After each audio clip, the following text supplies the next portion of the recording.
Hey guys, I hope you're all doing well. I'm Rory and I just thought as we stepped into the new year I'd make a slightly different video. I wanted to just take a moment to reflect on my journey here on YouTube, a journey that has spanned 12 years, which is crazy to think it's been that long. But from my very first video to everything that I've shared here since, this channel has really kind of become a canvas for my work and also an increasingly growing community of people who are interested in drums, percussion, music, and of course the bodhrán too. So I thought on this day, the 1st of January 2025, it's a very rainy day here in London, everything is shut, and I'm feeling a little bit nostalgic too. I thought I'd dive into my channel and react to some of the videos that I've shared with you all here from the past decade, which has really kind of charted a lot in terms of my life, in terms of my work, in terms of my music, and it's really had a profound impact on me as an artist. So if that sounds good to you, let's jump in. So I've got a little bit of a screen recorder going here. I'm just gonna click on my videos and scroll all the way back 12 years ago. Vici over Missiones by Richard Stubra. This is a marimba solo that I performed for my final recital whilst I was a student at the Royal College of Music. I'm originally from Ireland. In 2008 I moved to London to study at music college. I studied at the Royal College of Music, 4 years for my undergrad, 1 year for my postgrad, and I played this piece in my final recital. So when you finish music college you kind of do a big recital and you play lots of different repertoire. And at that time, I was very much playing a lot of bodhrán, a lot of sort of frame drums and things, but my real sort of focus and passion at that time was contemporary music, contemporary percussion music and solo percussion music, marimba, multiple percussion setups. And I still play marimba and multiple percussion from time to time. It's not a focus right now at the present, but looking back at this video, it's crazy to think. When I had hair. And I remember actually when I recorded this video, the Royal College had just opened up to being a 24-hour facility. So up until that time, the building opened at 8 in the morning and it closed at 10 p.m. I think in the evening. And they just opened up the building, so it was 24 hours. So this is in the main concert hall at the Royal College of Music, or at least the main concert hall at the time. I think they've had sort of quite a big refurb. It's called the Amaryllis Fleming Concert Hall, and the only time you could book this space was 10, 11, 12, 1, 2, 3 in the morning.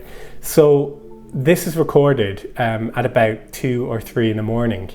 And I remember it was just kind of me in the building and the lovely security guards at the time who occasionally would pop through, unbeknownst to them, sometimes ruining my take. And with a piece like this, which is 8-9 minutes long, I certainly didn't know how to cut video, so I just kind of had to keep doing take until I had one where I hit most of the right notes. So funny to reflect back on that from 12 years ago.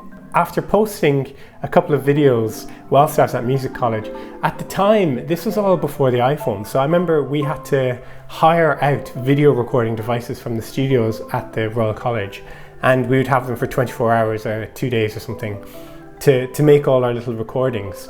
And I used to just do these little videos as a way to kind of capture some of the work that I was doing. You can see I've got a little trio there with some of my friends.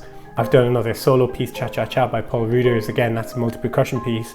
And then a duo with my great friend Laura Snowden, incredible guitarist who you must check out. And I remember this is actually done in a corridor, the old opera school at the Royal College of Music. We were trying to find a quiet enough place to make a recording without trumpets and brass and things like that bleeding into the microphones. So we eventually found, this was I think it was called the Opera Foyer, where you booked the room. And again, back when I had a lot of hair, I actually remember making this video again, having to stop and start because an opera singer would start shrieking or something. But again, fun memories. And then after that, I kind of had a big hiatus from YouTube, probably in part because I didn't, at this point, this is just about when iPhones were coming in, where you could start to, record on your iPhone, and everyone sort of had a camera or video recorder everywhere they went.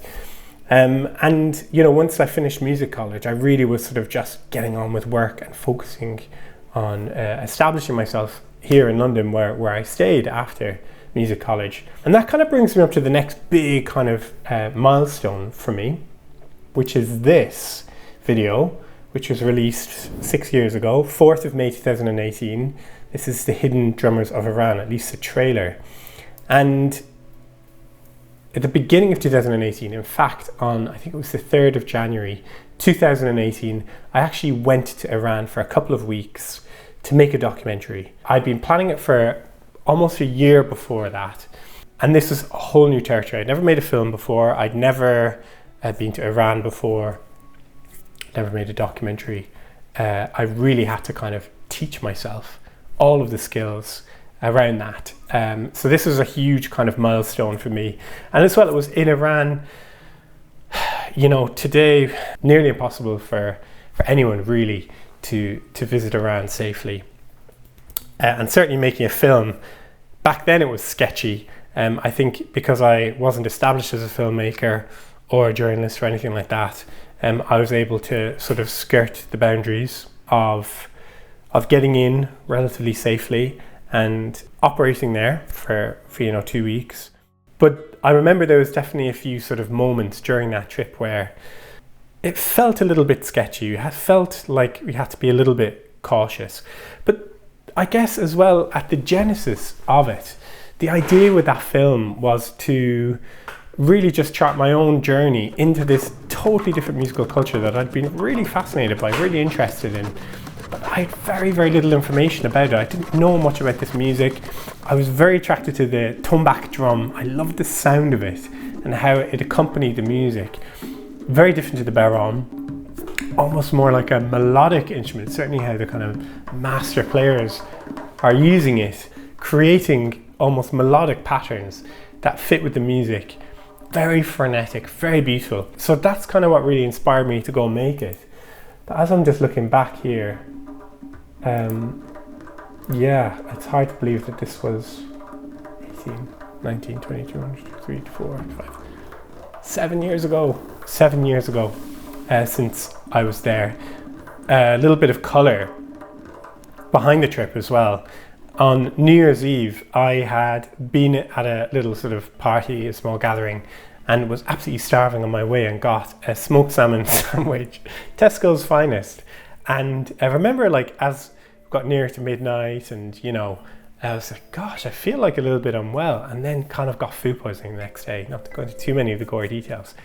But I was meant to be flying to Iran on the 3rd of January, so the next day, 1st and 2nd of January, I was sick as a dog. And I was thinking, oh my God, I'm meant to be getting on a plane, the red eye, at the time with British Airways, who flew to Tehran. And I remember getting on the plane feeling really, really sick. At the time in Tehran, the beginning of 2018, there had been a lot of civil unrest as well, so there was sort of a lot of uncertainty around the trip. We didn't know when the plane landed if we would be allowed off the plane or out of the airport even. So there was a lot of uncertainty around that trip. I also must mention the amazing filmmaker I collaborated with on this film, Ruairi Glasheen, who was my director of photography.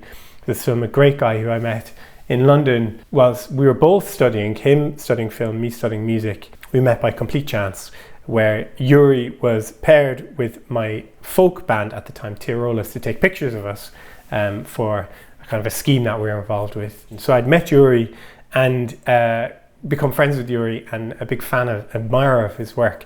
So we decided to do this trip to Iran together. It was really fun, definitely challenging at points, and exciting, beginning of a whole new chapter of my work really as well. Now, this film was done completely independently in the first instance. I'd pitched it around and had lots of meetings with commissioners and producers and things like that who said, well, this is a really nice idea. No, but it's a really nice idea, which is absolutely fine. And everyone had kind of said, well, I think you just need to go and do it. Just sort of find a way to make it happen. So I did that and came back thinking, great, I've done this. I've got in, I've got out, I've not got arrested.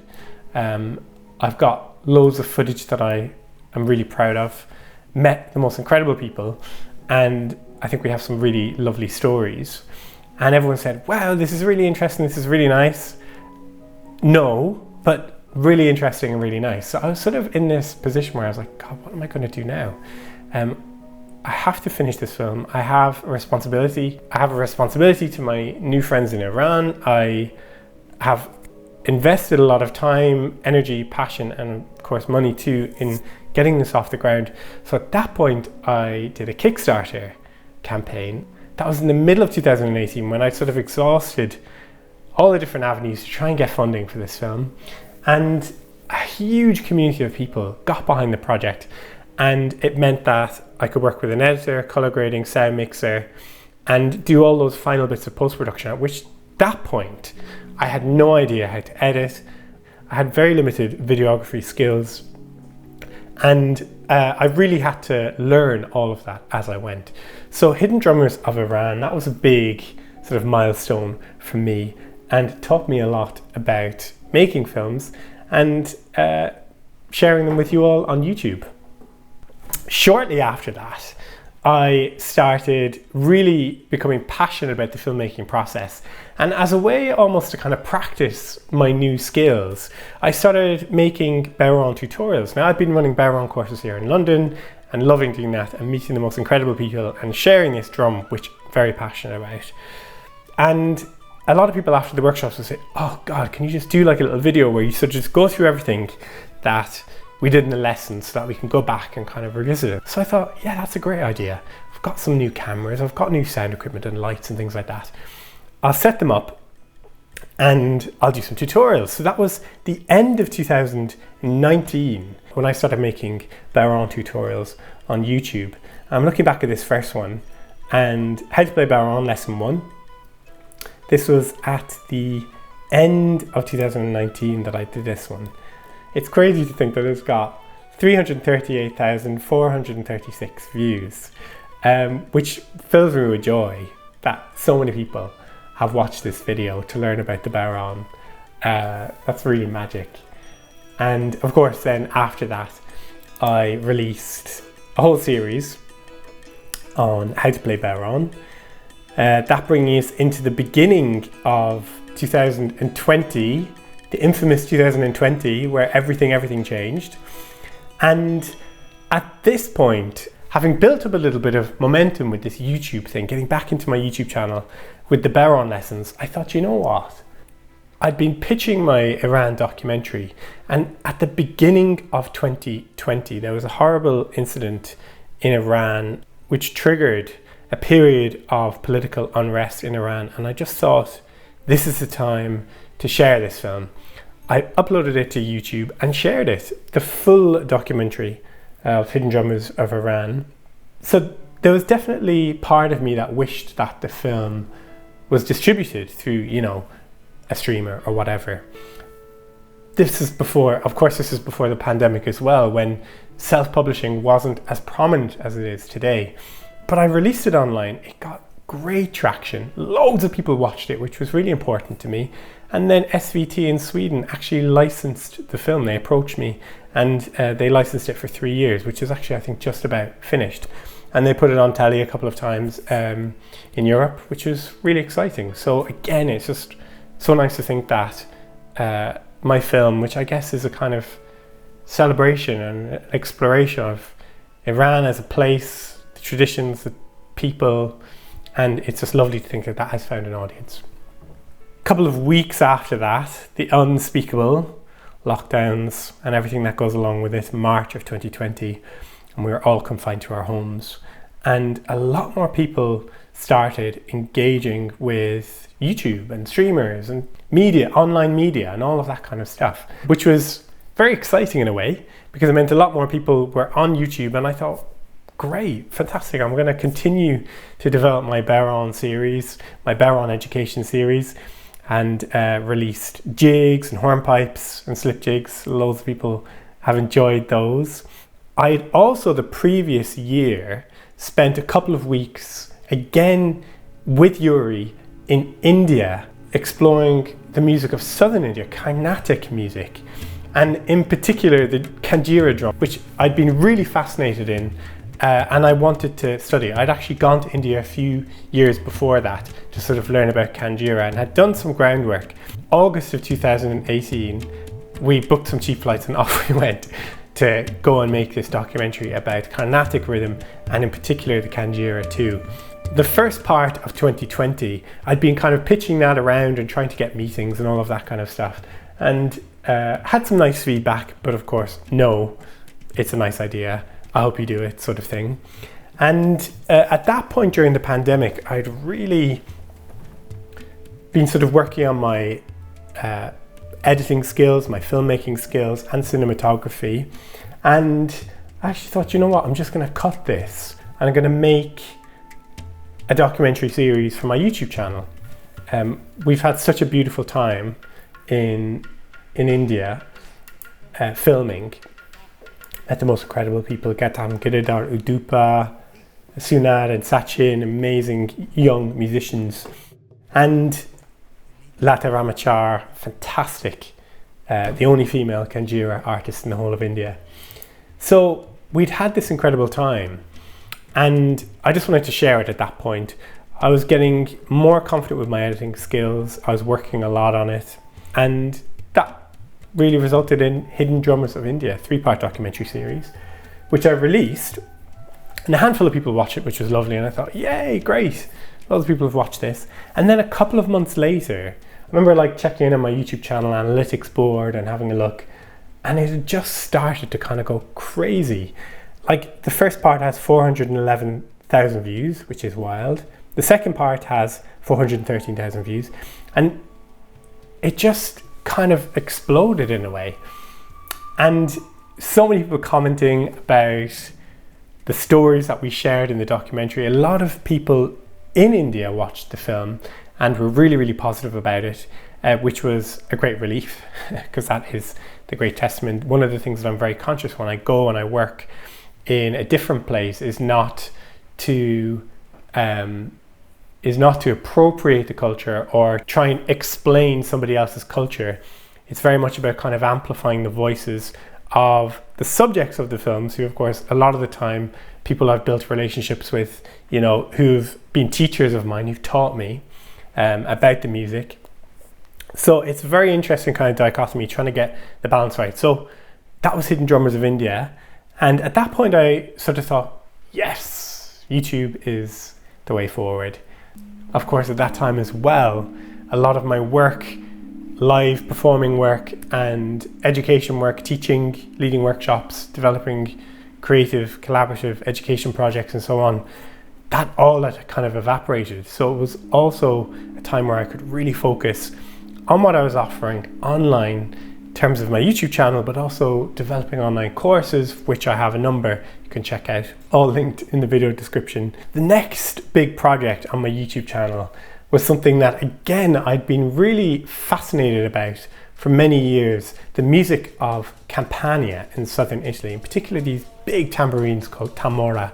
Now, I was very lucky in 2015 to get a grant from Help Musicians UK to go to Italy for a month to study this music with Luca Rossi, who features very prominently in the film, and a whole wake of incredible percussionists focusing on this drum, the tamora, and southern Italian tambourines. Naples and Campania as a destination is just so operatic and cinematic. I just thought this has to be a film. So in the autumn of 2020, I actually spent a couple of weeks in Naples and in Campania, sort of doing the first part of filming for this documentary, which by design was going to be for my YouTube channel. So I thought, right, I'm really going to lean into this. I'm not going to worry about editing myself and cutting it down to a television hour or anything like that. I'm going to get into the music, and I'm going to get into the surrounding culture, which I really had a very sort of loose grasp of. It took me a long time to really understand the cultural context of how this drum and how this music fits within this particular region. Starting in Naples with Luca, sort of laying the foundations for this music, and then going to Candelora, which takes place on the 2nd of February, a really fascinating festival which you can learn all about in the second part of Rhythms of Italy. But probably the saddest thing about reflecting back on this video is Amporo Marcello Colosordo, who I interviewed, and sadly passed away in the summer of 2023.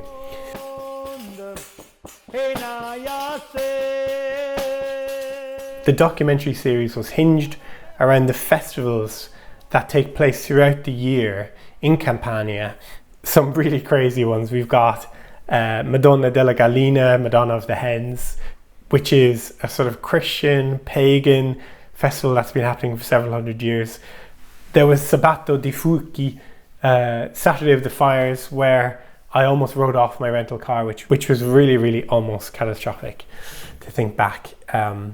I worked with an incredible DOP, director of photography, for much of this series, called Michel Tofi. He's a great friend and collaborator. But I also shot an increasing amount of the footage in this film myself. I invested in the cinema camera and really became more passionate about the photography within my documentaries too. It also means that as a filmmaker, I can be more self-dependent. When I need to go and film, sometimes at short notice, I can go and do that and feel confident in doing that too. So that was Rhythms of Italy. The next big project was the real story of the Irish bodhrán, which was a joy to make. The film that I always wanted to make in a way. Telling the story of the bodhrán, which is often mythologized. The gulf between fact and fiction is an interesting one with the story of the bodhrán. And as I've gone through my career, the bodhrán has kind of been the thing that's been there with me the whole time. When I moved to London in music college, finished music college, developed my own career in music, and now moving into music documentary films. This was the question that I wanted to ask, the origin question of the bodhrán. I'd spent about 2 or 3 years preparing for this, reading lots of books, talking to lots of people, doing a lot of background work. And then for this film, I worked with Michel Tofi, incredible director of photography, great friend as well, who I worked with on Rhythms of Italy. And off we went to take on the story, the real story of the Irish bodhrán. I'm still, as I watch this back, so grateful for the access that people gave for this documentary. I mean, to get into the National Museum of Ireland, to go down into the basement, into the store, where a lot of the objects haven't really been taken out, sometimes for decades, and to really inspect and look at them and look at the information that does exist on them. And throughout the documentary, to speak to some of the leading performers and academics of the instrument was just incredible. It was a joy to spend more time in Ireland as well, and to travel the length and the breadth of the country, to really reconnect with my own roots. Obviously very proud to be Irish, grew up in Ireland and all of that, but the documentary really took me there in a much more personal way. And I learned a lot about it. There's a lot of original information in that documentary. Got picked up in the press and so on. You can see there, got to go on Ireland AM to share the story of the documentary. And looking into 2024, in April, I traveled to Japan. I was very fortunate to get a grant from the Daiwa Anglo Foundation, who are a Japanese organization based in the UK, promoting Japanese arts and culture and so on. And I was able to go to Japan to study Japanese Taiko and to document Japanese Taiko. So the first and second parts of that documentary are out now, which you can see on my channel. And this was a journey of a lifetime. I also remember in my first year of music college, writing a paper for my sort of music history module on Taiko and getting really inspired by the art of Japanese Taiko drumming. So it's something that I've really been drawn to, the physical aspects of it, the mental aspects of it, and the sort of intensity that Taiko has. It's always been something that I've really connected with. So to go and spend a couple of weeks in Japan to make this film was just absolutely crazy. This is probably the most organized for a film that I've ever been. I love a little bit of chaos. For this documentary, I had to be so methodical. Everything had to be pinned down, planned, booked, organized, T's crossed, I's dotted. I had very intense jet lag. So I remember just going to the 7-Eleven and buying Mars bars and Red Bulls and just filling my camera bag with them and just nailing them, trying to get through the days, enjoying it, but feeling this kind of excitement and exhaustion all at once, which was just crazy. I worked with an incredible DOP in Tokyo called Waku Shoji for a couple of days, and then the rest of it I filmed myself. Japan is definitely a very expensive country to travel around and to work in and to film in. Very grateful to have had that grant, but it meant that I really had to sort of rely on my own skills and to shoot the rest of the film by myself. And that kind of takes me all the way up to where I am today with this YouTube channel. 12 years. It's been a crazy kind of journey. Like 12 years, so much has happened. So many haircuts. And I'm excited to see what happens next. I'd be really interested to find out what more you'd like to see on this YouTube channel. Maybe you can let me know in the comments down below. I really want to take this chance to thank everyone who's supported me on this journey so far. I'm really excited to see where it goes next. I'm finishing my documentary on Japanese Taiko at the moment, which I'm really excited to share with you all. And there's other things bubbling away as well that I can't wait to share with you all in due course. Thank you so much for watching. Please give this video a thumbs up. Apparently it helps the algorithm. And subscribe to the YouTube channel if you haven't. Thank you, thank you. Happy New Year to you, and see you in the next video. Bye guys.